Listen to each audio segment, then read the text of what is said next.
Hard luck loss for the Bucco Ace and for the best pitcher in Major League Baseball. He did his part yesterday, and the team let him down. So you need help. Is help on the way? Do we get to play the Mrs. Doubtfire clip? Or are the Pirates going to stand pat? Or, worse yet, are the Pirates going to move some pieces off their big league roster? Jeff Passan did a trade deadline primer yesterday on ESPN. Gave a look at every single team in Major League Baseball. This isn't a guy who guesses. This is the Adam Schefter of Major League Baseball. It was once Peter Gammons who, long in the tooth, maybe it's, I don't know, name a guy. No one has a better pulse of baseball, the reporting side of it, than Jeff Passan. And here's what he wrote about what the Pirates could be doing at the deadline. They could be adding and subtracting. He said, despite clawing into playoff contention, the Pirates remain a team every bit as much focused on its future as its present. I don't like that. The emergence of right-handers Paul Skeens and Jared Jones this season both revitalized the 2024 roster and has the franchise dreaming of what its future in the NL Central looks like. Now and for the years ahead, Pittsburgh needs bats, and while an add and subtract play is difficult for any team to pull off, Pittsburgh could acquire some bats on the margin while being open to moving a starter such as Bailey Falter or a back-end reliever, be it Aroldis Chapman, or the options who could require a bigger return, setup man Colin Holderman or closer David Bednar.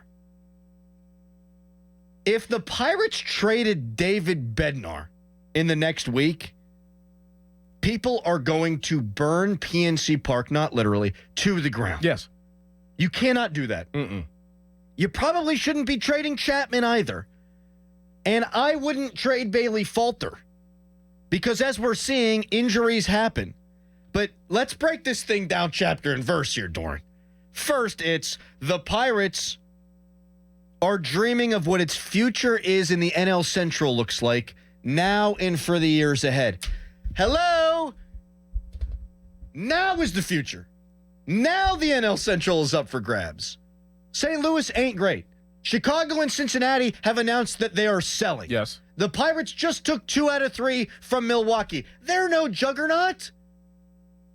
So whatever lies in the years ahead in the division might be and probably will be a hell of a lot better than the division they're competing in right now. So why, on God's green earth, would you be trading Colin Holderman or David Bednar and only adding bats on the margin? Well, I mean, this is the whole rental discussion, I think. That puts it out to they want to get somebody that could be around for the future, but also be effective now. And in order to get something significant, you usually have to give something significant, especially in situations like this. But that's where I'm irked, man, is bats on the margins doesn't sound like an impact guy. Right. It sounds like a... But there's multiple, so they could all equal to the impact. Maybe one guy that we're thinking of, okay, there's a big name out there, go get him, but hey, we're going to get 2 or 3 to equal that up to the one guy. I mean, if they got 2 or 3 700 OPS guys, 105 OPS guys, like slightly above average major leaguers, yeah, that actually would help. That would help. I am okay with it if that's all that they did. If they really went out there and didn't get a Brent Rooker or didn't get a Luis Robert Jr. or a Jazz Chisholm, the bigger names out there, I would actually be okay with multiple ads on the margin if you're also not subtracting at the same time. If you're adding on the margin, you're not going to have to create a lot of salary room. And while I do think Aroldis Chapman would yield a nice return because he did last year, and while I do think Colin Holderman or David Bednar would net you massive returns, you finally have the bullpen that you thought you'd have when you designed it this offseason. The bullpen right now, I think, is very good. I'm not subtracting from the current club. Unless it's a Jack Sawinski, unless it's a guy that might be up at some point in Henry Davis, unless it's, I don't think there'd be any takers, a Key Brian Hayes. I don't want to subtract from the current club. I want to add to the current club. Yeah, but can't you move some pieces around? Like how you feel about, so it's Bailey Falter and Jared Jones come back, then you move Luis Ortiz maybe to the bullpen and trade Holderman. Like, would you feel good about moving the pieces, or even Quinn Priester of doing stuff like that? Yeah, I'm not moving Luis Ortiz out of the rotation. Right. I'm just throwing out scenarios. Yeah, I know. I think you could still have a good bullpen when Barecki comes back. Or Perez, too, as we talked about yesterday. And you could move Perez to the longer relief role, which he held in Texas down the stretch last year. And you would probably still be pretty okay, if not good, on the back end without Aroldis Chapman. But his last 2 performances looked exactly like the guy I thought that they'd be getting. And that's the time you need to sell. I get that. I just think it's tough to justify to fans that we're going to try to have our cake and eat it too. Mm-hmm. I think you either got to go one way or the other. And you're like that with all sports. Like, even you talk about that even with hockey with the Penguins, and you're like that with football. That's just kind of how your mentality is made up. Like, you can't live for now and for the future. That's just, you've said that multiple times. I feel like you can if you do it right. Like, and I feel like that's the job of being a GM. It is, but I would, if I'm looking at the future and the present, like you mentioned, getting a guy with years of control, I'm dipping into my prospects to facilitate that. I don't want to take any of my good pieces off of the major league club. Like, where are the strengths of this team? And you do want to trade from a position of strength, I understand, but the strength of this team is the starting rotation and the bullpen, and they've got like 4 hitters that you feel comfortable with, as we saw last night. I want to add while maintaining my strengths. And so if Marco Gonzalez needs to get moved, okay. But Bailey Falter's still young enough to me that I don't want to move on from him. If you wanted to trade Martin Perez because someone, for God knows what reason, sees value there, okay, fine. But Aroldis Chapman, no. Colin Holderman, definitely freaking no. And David Bednar, yeah, you're going to trade Mr. Pittsburgh, the Renegade, out from under you when you're in a playoff race. If you were going to trade David Bednar to help your window, you should have done it in any of the previous few years when it doesn't matter if you have a closer because you're losing 100 games anyhow. Mm-hmm.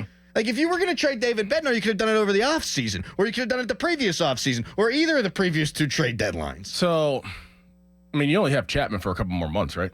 Yes. So, I mean, think about it. All right, if I could get somebody that could be a part of the future, but also a part of the now, I'm willing to part ways with Chapman because he's probably not going to be back next year. Like, he's just here for the now. If I could get a piece that kind of fills both roles, and actually one that I desperately need, which is hitting, and I could figure out what his role was in the back of the rotation, I feel comfortable with doing that. Like, that would service what I think that they're looking for. So Aroldis Chapman goes out, and based on the return / cost savings, however it might look, and you get a couple bats, you think that's worth it? Bats that'll be around, yes.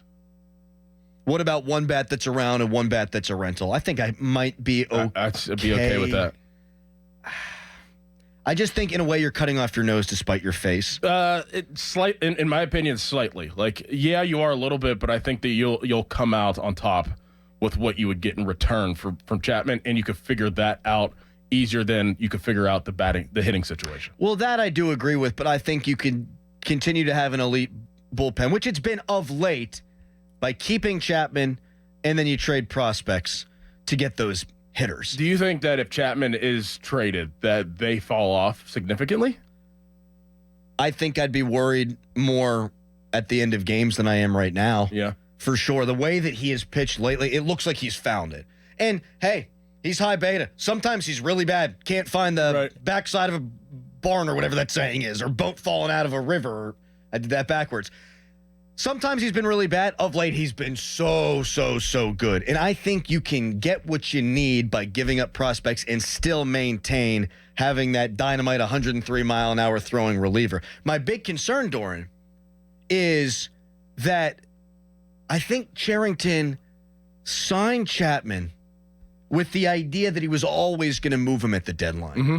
And I think as circumstances change, so too should your plan. Mm-hmm. And just because you signed him and were married to that does not mean you can't get a divorce from that marriage, so to speak. Well, I just kind of look at it like, all right, if they don't make the playoffs, then it's all for nothing. Like, you paid Chapman 10.5 for 1 year, don't make the playoffs, and you got nothing. So say that you move on from him and you get something and you have control over one or two guys within a package with Chapman, and you don't make the playoffs, you still have those guys next year. Sure.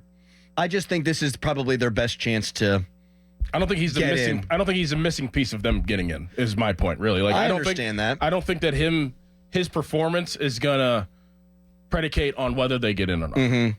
So I'd be willing to part ways. I think that, and everyone follow me on this, I think this is hopefully going to be your worst roster of the Skeens era.